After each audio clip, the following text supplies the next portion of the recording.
Now, you've got the book Pantheon, the Minoans. You mention a sacred calendar. Would the Minoans have worked with a calendar of sorts? And is it something that we would be familiar with today? The calendar was very important to the Minoans.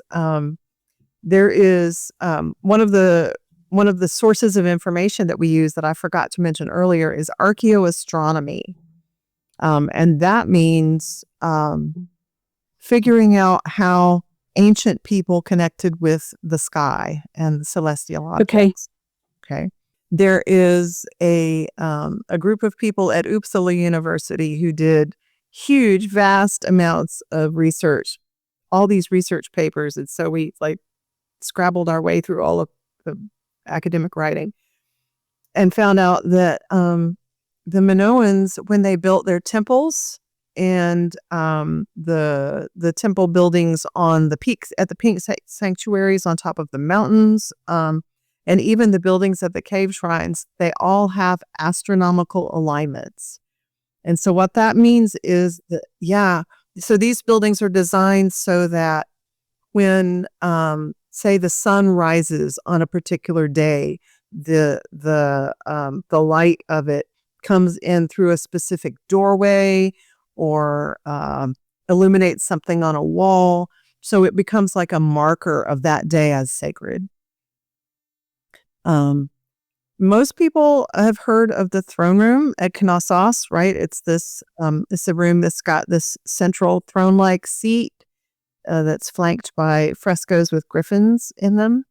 That room has some amazing astronomical alignments. If you open specific doors in the front of the room at sunrise on winter solstice morning, a sunbeam shoots through the door and lights up that throne. That's some clever tech. That's clever technology and building, and that's probably a lot of maths.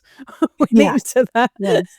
But I mean, can you imagine in a world with no electricity, where everything is totally just like oil lamps and torches, and here you are, a bunch of people gathered for a ritual just before dawn on solstice morning, and a priestess opens the door and this sunbeam shoots in and that central seat just lights up. I mean, it must have been just absolutely breathtaking. Yeah, that is some clever working out of things, isn't it? We struggle with building proper houses these days with all the computers. That is some serious education, workings out. Yeah, very clever.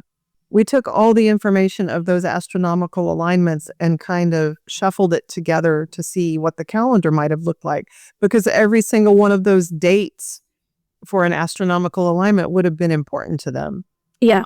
It turns out they probably had several different sacred calendars that they used in tandem, but we've kind of collated it into a single one because we're not that clever.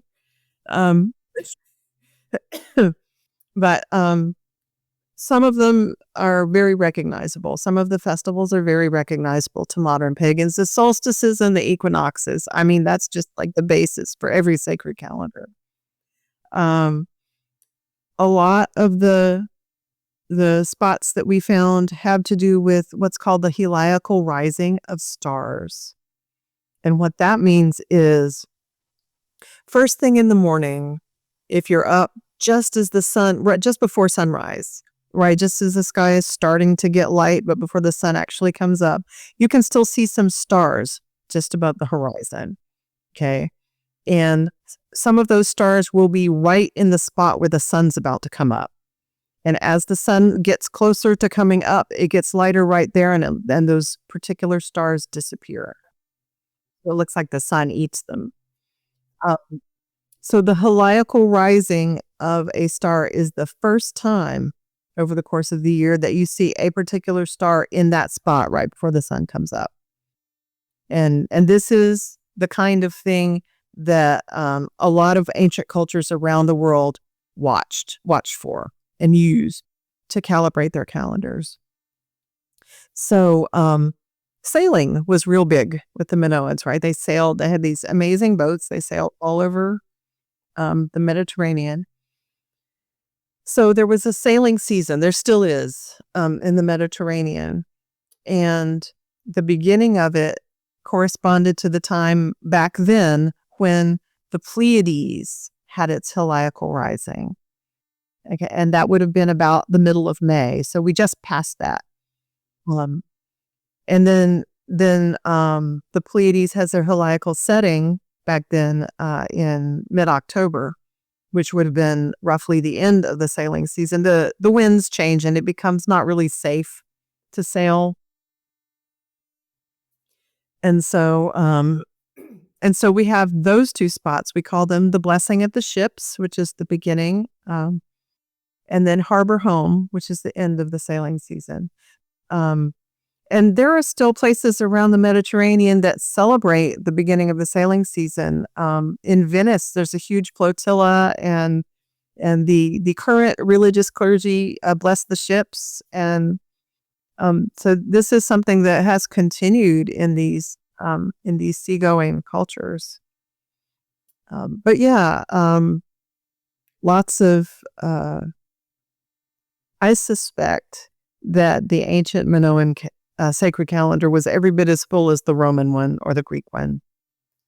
We just don't have that information. And so what we do have, we filled up what we could, and it's a fairly full calendar, but it still gives us a little breathing room for our modern lives.